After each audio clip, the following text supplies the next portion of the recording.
Happy Monday, everybody. Hope you had a great weekend. I came across some really interesting research in a book that I was reading called The Hungry Brain. I'm not going to try to pronounce the author's name because I'll just embarrass myself and him.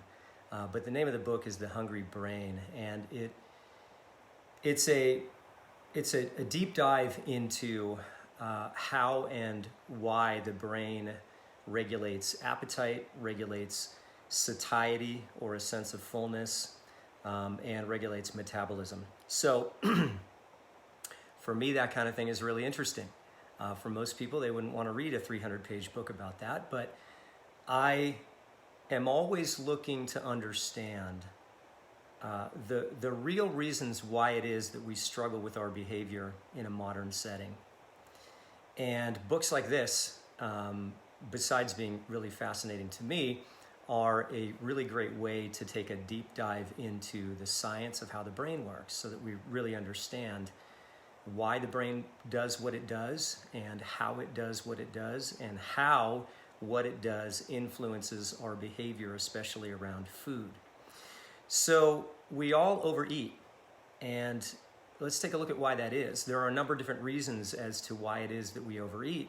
The first is that overeating was an evolutionary adaptation that we developed over millions of years in response to an environment of scarcity. We didn't have a lot of calories available in our environment, and so our brain adapted a behavior such that if we were ever in the presence of significant amounts of food, in particular if we were in the presence of calorie-dense food, like sugary foods or fatty foods, our brain prompts us to overeat those foods because our brain still thinks that we live in an environment of scarcity, and it determines that if we can get a hold of as many calories as possible, that's a hedge against potential starvation. So one of the reasons that we overeat is simply because of the way that we adapted and evolved as a species. I've talked about this at length in the past. Another reason is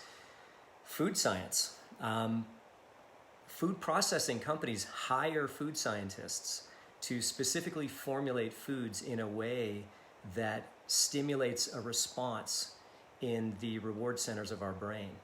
And so the food that we're eating, in particular the processed foods that we're eating, are specifically engineered to trigger a reward response in our brains. We're being manipulated by the big food companies, especially the highly processed foods that are created. And so, food companies make their money based upon how much food of theirs we eat.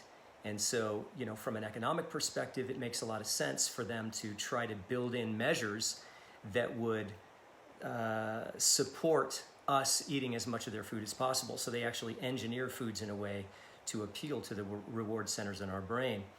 There are social factors that contribute to overeating as well. If we go out to eat and you're sitting around a table, other people's behavior is going to influence your behavior. So if you're sitting around a table with other people, which probably isn't happening a lot for most of us these days because most of us are still under some degree of stay-at-home orders, but if you're sitting around a table with a bunch of other people and those people are overeating, you will be influenced by their behavior to overeat as well. Distracted eating is a big contributing factor to overeating. Not paying attention to what we're eating. Eating in front of the TV, which I do. I snack in front of the TV. Eating while you're reading a book or surfing the internet. I do that. I read and I eat rather. I snack while I read, and I've done that since I was a kid. It's not a great habit, but at least I'm snacking on nuts and stuff like that instead of candy. But distracted eating is a big contributing factor. Alcohol is a big contributing factor. I think we all know the experience of having a couple drinks and then deciding that a double-double with grilled onions, fries, and a chocolate shake at 1 o'clock in the morning would be the ideal meal. So alcohol can also promote overeating. But the question for me also became, do the foods themselves that we're eating encourage us to overeat? Well, we know the answer to that, at least to a certain extent. when we researched the extent to which the food processing companies hire people to design foods that appeal to the reward centers in our brains. But why? How is it that the foods that we eat promote a lack of satiety or a lack of fullness, a lack of satisfaction, and can contribute to overeating?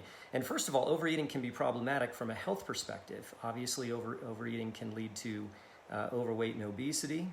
Now, interesting side note, if you really want to do a little bit of research the term obesity paradox, and you will see how there is not unanimous agreement within the scientific community about whether or not obesity as itself is a health risk. Really, really interesting.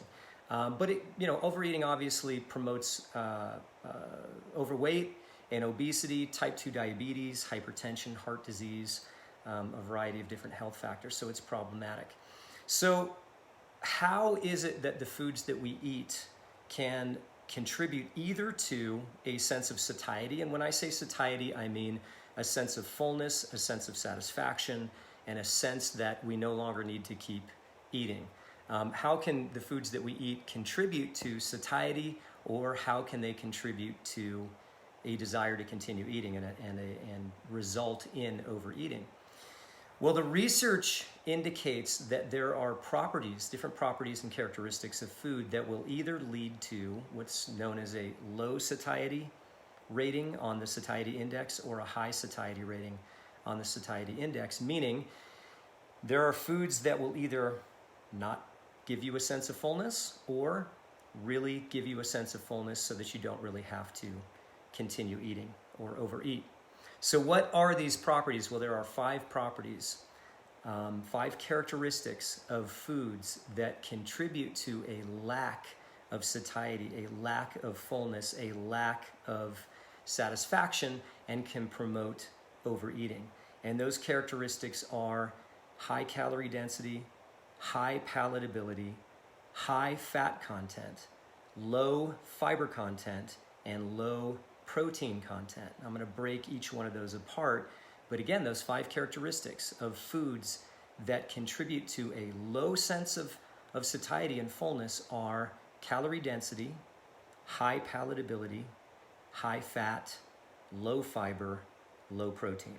Okay, so let's break each one of those apart. Calorie density. What is calorie density? Well, calorie density basically refers to the amount of calories that exist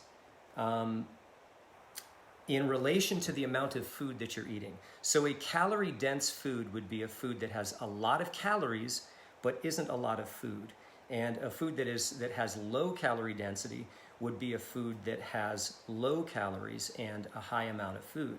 So calorie density does not promote a feeling of satiety or fullness, which I found interesting because that seems counterintuitive to me. It feels like if we're eating a food that is calorie dense, that it has a lot of calories in it, that the calories would fill us up and give us a sense of fullness. But it turns out that that's not the way that it works. When you're dealing with a food that has high calorie density, so a lot of calories, but a small volume of food, what it's not doing is creating a sense of stomach fullness.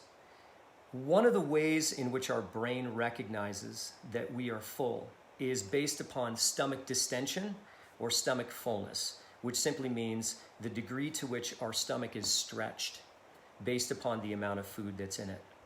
And if we're eating foods that are calorie dense, but not volume, they don't have a lot of volume, then the lack of volume is not going to create distension in our stomach, and our stomach is not going to send the signal to our brain indicating that we're full. So that's why calorie-dense foods don't fill us up, because you've got a lot of calories, but you have a little amount of food, and that small amount of food is not promoting a sense of distension and a sense of fullness in your stomach that would send the signal to your brain that you're actually full. So that's number one, why calorie density does not promote a sense of satiety. Number two, high palatability. This is a weird one because the research indicates that the more palatable a food is, the more enjoyable, the more tasty a food is, the lower the sense of satiety that it produces. And it took me a minute to wrap my head around this, but they did a good job of explaining it in the book. The more palatable a food is, the less filling it is, because palatable food is regarded as highly desirable by your brain.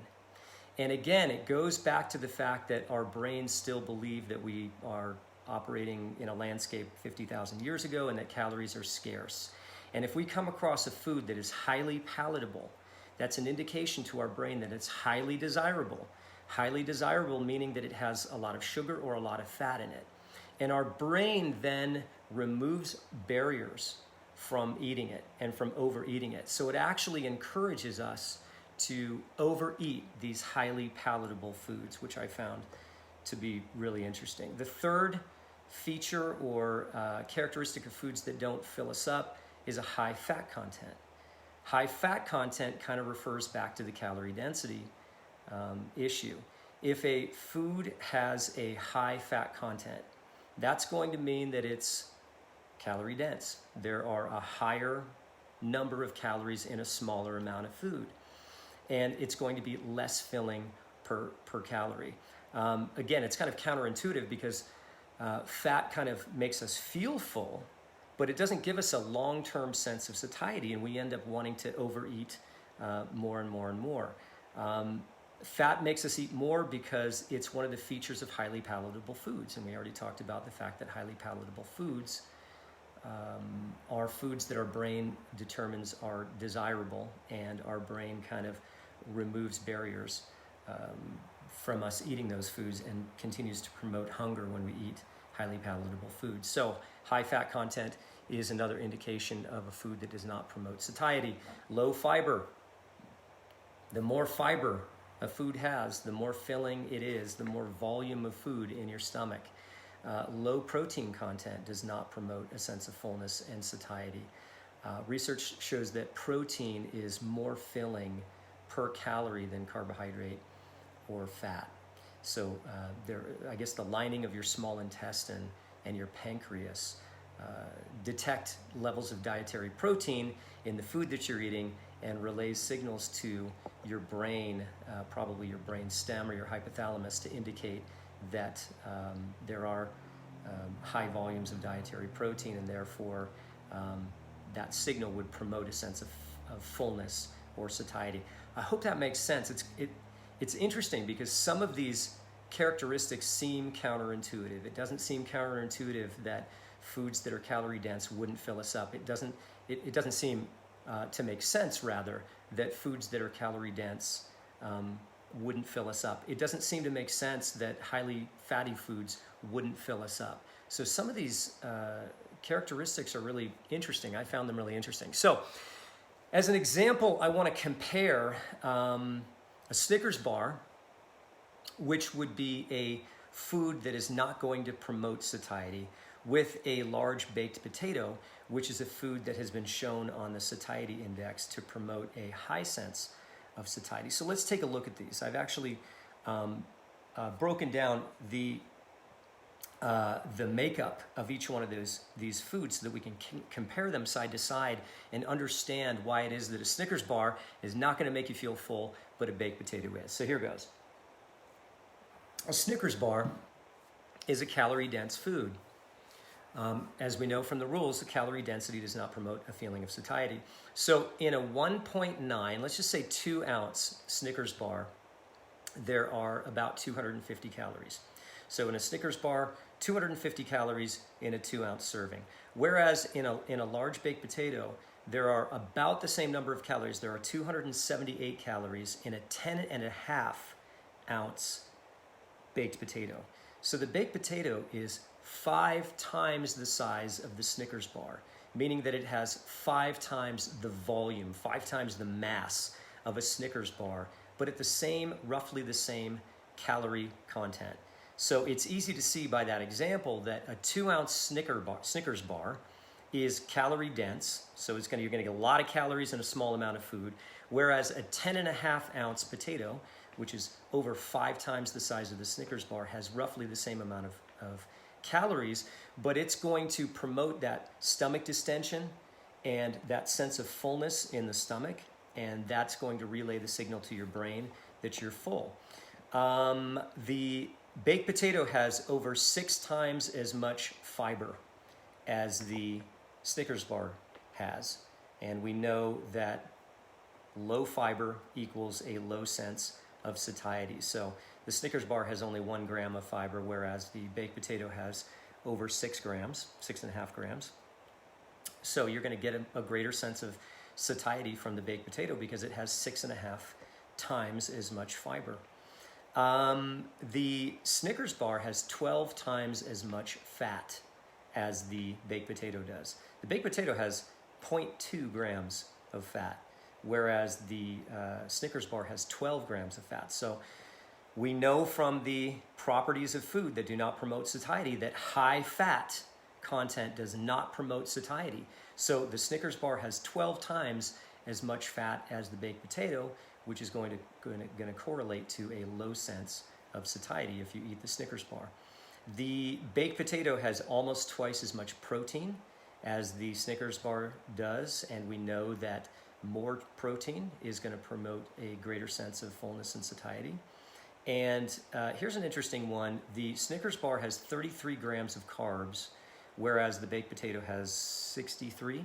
So the baked potato has a lot more carbs, but when you compare the type of carbs, the Snickers bar has 9 times as much sugar as the baked potato. And we know that highly palatable foods do not create a sense of fullness, do not promote a sense of satiety.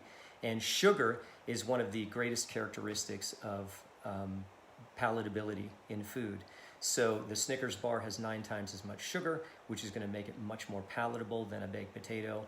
And so it's going to register as a food that does not promote a high sense of satiety. Interestingly enough, too, the Snickers bar has a higher glycemic load than the potato does. It only has trace minerals and vitamins, whereas the potato has a high amount of potassium and calcium, vitamin A, and vitamin C. So comparing the Snickers bar to the baked potato, what we see is that the baked potato is much, much larger. If we're matching calorie to calorie, the baked potato is 6 times as big, which is going to be 6 times as much mass or volume in the stomach, which is going to promote stomach distension and send the signal to your brain that you're full. The baked potato is twice as high in protein, 6 times as high in fiber. Both of those characteristics are going to promote a sense of satiety. It has 12 times less fat than the Snickers bar, which is going to make it register higher on the satiety index. And what else? I think that's it. So that's just one example, but it gives you an idea of just how different a highly processed food is versus a whole food. So when we're taking a look at foods like bakery foods, like cake and candy and chips and crackers, those are always going to rate very, very low on the satiety index. They're not going to make you feel full, and you're going to have a tendency to, because you don't feel full, you're just going to keep eating and eating and eating. Whereas whole foods register very high on the satiety index. And so therefore, when you eat whole foods, you're going to have a greater sense of fullness and satiety, and you're going to be less likely to overeat. So it circles back always to whole foods versus processed foods. It feels like every topic that we have about nutrition, every topic that we have about overeating, every topic that we have about weight management, about nutrition just in general, about fueling your body optimally, always gets back to this fact. Whole foods are always better. So it's important, I think the reason that it's valuable to understand these 5 characteristics of foods that either do or do not promote a sense of satiety or fullness is because if you can kind of design your eating in a way that features more of these foods that promote a sense of fullness and less of these foods that do not, you're going to put yourself in a much better position of not overeating. And in the end, what it really gets down to is eating whole foods, eating natural foods, because they're going to fill you up. And the other thing is that whether this is your intention or not, eating those whole foods is going to expose your body to a much wider variety and diversity of nutrients, a much higher quality and a much higher quantity of nutrients. So, in short, low satiety foods are, and I'm reading this, bakery foods like cake, croissants, and donuts. Those are the lowest of all. So highly processed foods rank very low on the satiety index. They're not going to fill you up, and it's going to result in you likely overeating. High satiety foods, fruit, meat, and potatoes, whole foods. Baked potatoes were the highest ranked food on the satiety index. So again, by knowing this, we can kind of intentionally design the foods that we eat to be higher on the satiety index. All right, that is it. So the moral of the story is, if you want to stop overeating, or if you want to put yourself in the best position so that you're not overeating, focus on foods that promote satiety. And these would be foods that, I'll read it through again, have low calorie density. They have less palatability. I hate to say it, but the foods that have high palatability are super sugary and fatty. But if you're aiming for foods that have less palatability, we're just talking about natural whole foods. Foods that have lower fat content, foods that have a higher amount of fiber in them and a higher amount of protein in them, those are the foods that are going to fill you up and are going to be less likely to lead to overeating. That's it for today. If you have any questions, any comments, please put them below. I hope this is informative and educational for you. If you need anything, please reach out. Outside of that, have a great week.